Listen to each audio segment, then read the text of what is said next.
शांति। आज 20 फरवरी 2022 के अव्यक्त बाप दादा के महावाक्य हैं। रिवाइज तारीख है 14 जनवरी 1990। मुरली का सार है पुरुषार्थ की तीव्र गति।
ने सिर्फ 3-4 दिन की रिजल्ट देखी, टोटल रिजल्ट नहीं देखी।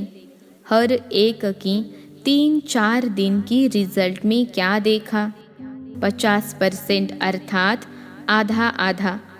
संकल्प और बोल में दोनों शक्तियों के जमा का खाता 50% आत्माओं का, 40% और व्यर्थ व साधारण का खाता 60% देखा। तो सोचो जमा कितना हुआ? ज़्यादा वजन किसका हुआ? इसमें भी वाचा के कारण मनसा पर प्रभाव पड़ता है। मनसा वाचा को भी अपनी तरफ खींचती है।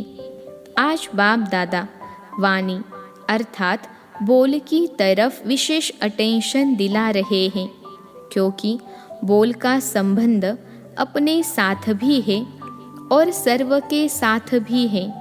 और देखा क्या, मनसा द्वारा याद में रहना है।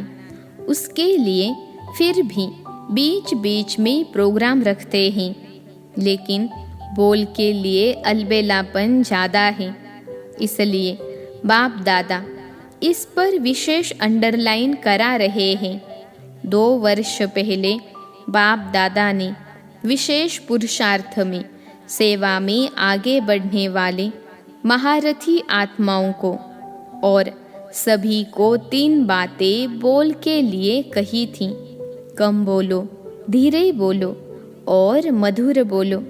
व्यर्थ बोलने की निशानी है वह ज़्यादा बोलेगा, मजबूरी से समय प्रमाण, संगठन प्रमाण अपने को कंट्रोल करेगा, लेकिन अंदर ऐसा महसूस करेगा जैसे कोई ने शांति में चुप रहने लिए बांधा है। व्यर्थ बोल बड़े ते बड़ा नुकसान क्या करता है? एक तो शारीरिक एनर्जी समाप्त होती, क्योंकि खर्च होता है, और दूसरा, समय व्यर्थ जाता है। व्यर्थ बोलने वाले की आदत क्या होगी? छोटी सी बात को बहुत लंबा चौड़ा करेगा और बात करने का तरीका कथा मुहाफिक होगा। जैसे रामायण महाभारत की कथा इंटरेस्ट से सुनाते हैं ना, खुद भी रुचि से बोलेगा, दूसरे की भी रुचि पैदा कर लेगा। लेकिन रिजल्ट क्या होती? रामायण महाभारत की रिजल्ट क्या है? राम वनवास गया, कौरवों और पांडवों की युद्ध हुई। कहानी जैसा दिखाते हैं, सार कुछ भी नहीं, लेकिन साज बहुत रमणीक होता है। इसको कहते ही कथा। व्यर्थ बोलने वाले माया के प्रभाव के कारण वह कमजोर आत्मा है। उन्होंने सुनने और सुनाने के साथी बहुत जल्दी बनते हैं। ऐसी आत्मा एकांत प्रिय हो नहीं सकती, इसलिए वह साथी बनाने में बहुत होशियार होगा। बाहर से कभी कभी ऐसे दिखाई देता है कि इन्हों का संगठन पावरफुल और ज़्यादा लगता है, लेकिन एक बात सदा के लिए याद रखो कि माया के जाने का अंतिम चरण है। इसलिए विदाई लेते लेते भी अपना तीर लगाती रहती है। इसलिए कभी कभी कहाँ कहाँ माया का प्रभाव अपना काम कर लेता है। वह आराम से जाने वाली नहीं है। लास्ट घड़ी तक डायरेक्ट नहीं तो इनडायरेक्ट, कड़वा रूप नहीं तो बहुत मीठा रूप और नया नया रूप धारण कर ब्राह्मणों की ट्रायल करती रहती है। फिर भोले भाले ब्राह्मण क्या कहते? यह तो बाप दादा ने सुनाया ही नहीं था कि इस रूप से भी माया आती है। अलबेले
आता है अनमोल महावाक्य। महावाक्य ज़्यादा नहीं होते, जब चाहे तब बोलता रहे, इसको महावाक्य नहीं कहेंगे। तो सद्गुरु के बच्चे मास्टर सद्गुरु के महावाक्य होते हैं, वाक्य नहीं। व्यर्थ बोलने वाला अपनी बुद्धि में व्यर्थ बातें, व्यर्थ समाचार, चारों ओर का कूड़ा किचड़ा जरूर इकट्ठा करेगा, क्योंकि उनको कथा का रमणीक रूप देना पड़ेगा, जैसे शास्त्रवादियों की बुद्धि है ना। इसलिए जिस समय और जिस स्थान पर जो बोल आवश्यक है, युक्तियुक्त है, स्वयं के और दूसरी आत्माओं के लाभ लायक है, वही बोल बोलो। बोल के ऊपर अटेंशन कम है, इसलिए इस पर डबल अंडरलाइन। विशेष इस वर्ष बोल के ऊपर अटेंशन रखो, चेक करो बोल द्वारा एनर्जी और समय कितना जमा किया और कितना व्यर्थ गया। जब इसको चेक करेंगे तो स्वतः ही अंतर्मुखता के रस को अनुभव कर सकेंगे। अंतर्मुखता का रस और बोलचाल का रस, इसमें रात दिन का अंतर है। अंतर्मुखी सदा भ्रकुटी की कुटिया में तपस्वी मूर्त का अनुभव करता है। समझा? समझना अर्थात बनना। जब कोई बात समझ में आ जाती है तो वह करेगा ज़रूर, समझेगा ज़रूर। टीचर्स तो है ही समझदार, तब तो भाग्य मिला है ना, निमित्त बनने का भाग्य। इसका महत्व अभी कभी कभी साधारण लगता है, लेकिन यह भाग्य समय पर अति श्रेष्ठ अनुभव करेंगे। किसने निमित्त बनाया, किसने मुझ आत्मा को इस योग्य चुना, यह स्मृति ही स्वतः श्रेष्ठ बना देती है। बनाने वाला कौन? अगर इस स्मृति में रहो तो बहुत सहज निरंतर योगी बन जाएंगे। सदा दिल में बनाने वाले बाप के गुणों के गीत गाते रहो तो निरंतर योगी हो जाएंगे। यह कम बात नहीं है। सारे विश्व की कोटों की कोट यानी करोड़ों आत्माओं में से कितनी निमित्त टीचर्स बनी हो। ब्राह्मण परिवार में भी टीचर्स कितनी हैं, तो कोई में कोई हो गई ना। टीचर अर्थात सदा भगवान और भाग्य के गीत गाते रहें। बाप दादा को टीचर्स पर नाज होता है, लेकिन राजयुक्त टीचर्स पर नाज होता है। अच्छा, प्रवृत्ति वाले भी मज़े में रहते हैं ना, मूंझने वाले हो या मज़े में रहने वाले हो।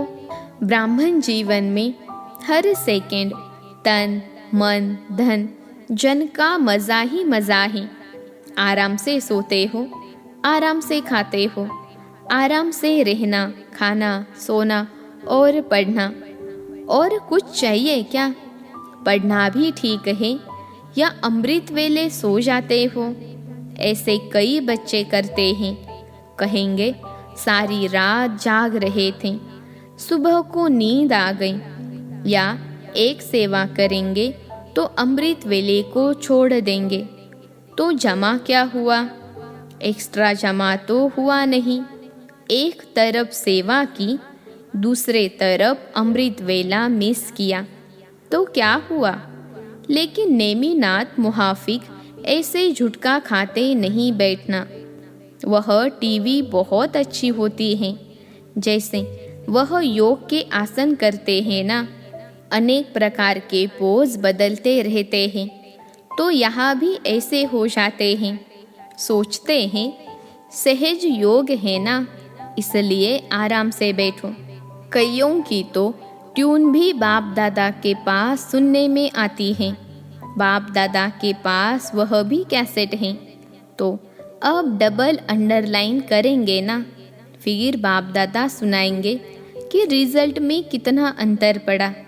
अच्छा, चारों ओर के श्रेष्ठ लक्ष्य और श्रेष्ठ लक्षण धारण करने वाले तीव्र पुरुषार्थी आत्माओं को सदा अपने बोल को समय और संयम में रखने वाले पुरुषोत्तम आत्माओं को, सदा महावीर बन माया के सर्व रूपों को जानने वाले नॉलेजफुल आत्माओं को, सदा हर सेकंड मौज में रहने वाले बेफिक्र बादशाहों को बाप दादा का याद प्यार और नमस्ते।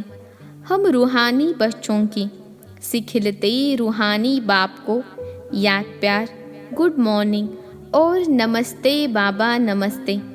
अव्यक्त बाप दादा की पार्टियों से मुलाकात। पहली पॉइंट, साइलेंस की शक्ति को अच्छी तरह से जानते हो। साइलेंस की शक्ति सेकंड में अपने स्वीट होम शांति धाम में पहुंचा देती है। साइंस वाले तो और फास्ट गति वाले यंत्र निकालने का प्रयत्न कर रहे हैं, लेकिन आपका यंत्र कितनी तीव्र गति का है। सोचा और पहुंचा, ऐसा यंत्र साइंस में है जो इतना दूर बिना खर्च के पहुंच जाए। वो तो एक एक यंत्र बनाने में कितना खर्चा करते हैं, कितना समय और कितनी एनर्जी लगाते हैं। आपने क्या किया? बिना खर्चे मिल गया। यह संकल्प की शक्ति सबसे फास्ट है।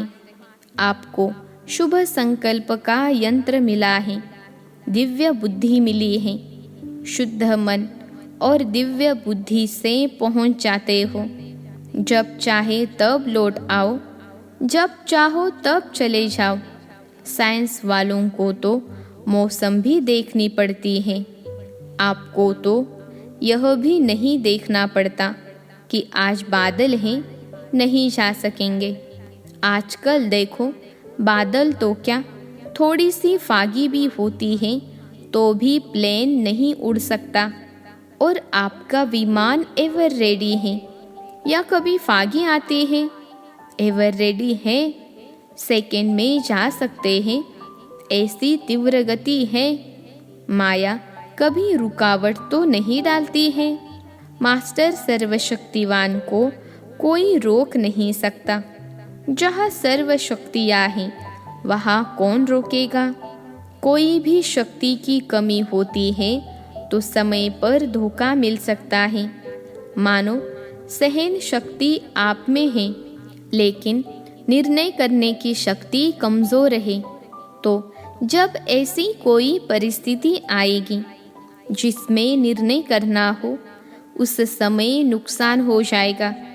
होती एक ही घड़ी निर्णय करने की है, हाँ या ना, लेकिन उसका परिणाम कितना बड़ा होता है। तो सब शक्तियाँ अपने पास चेक करो।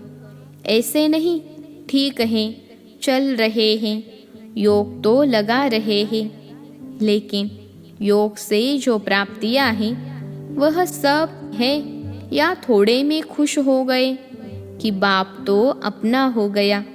बाप तो अपना है, लेकिन प्रॉपर्टी यानी वर्षा भी अपना है ना? या सिर्फ बाप को पा लिया वो ही ठीक है? वर्षे के मालिक बनना है ना?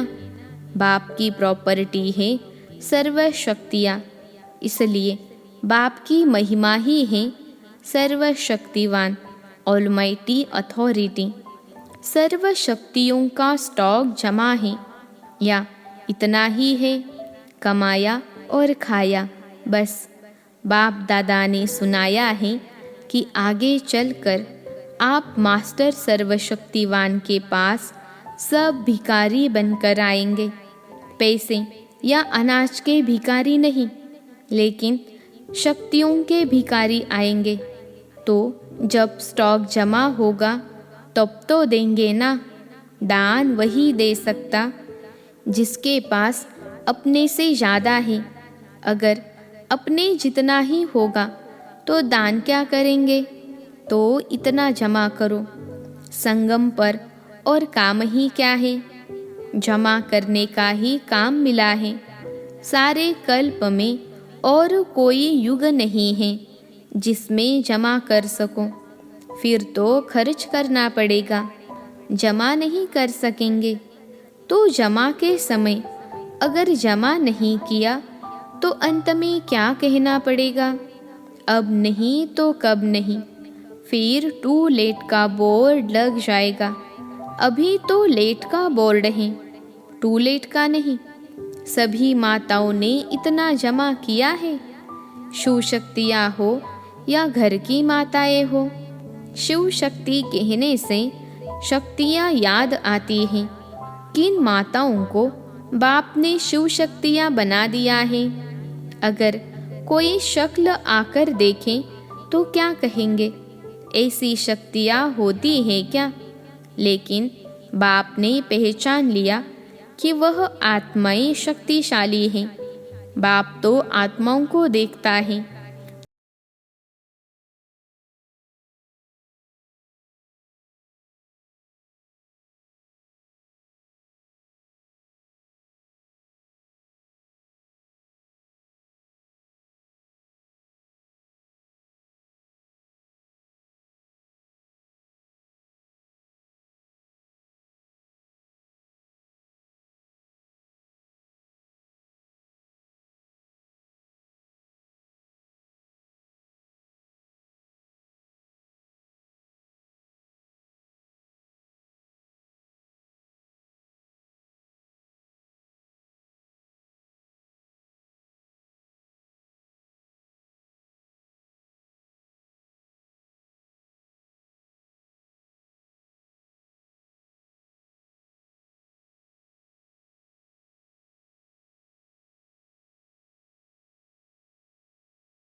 नाटक में हीरो पार्ट बजाते रहो। अच्छा, ओम शांति।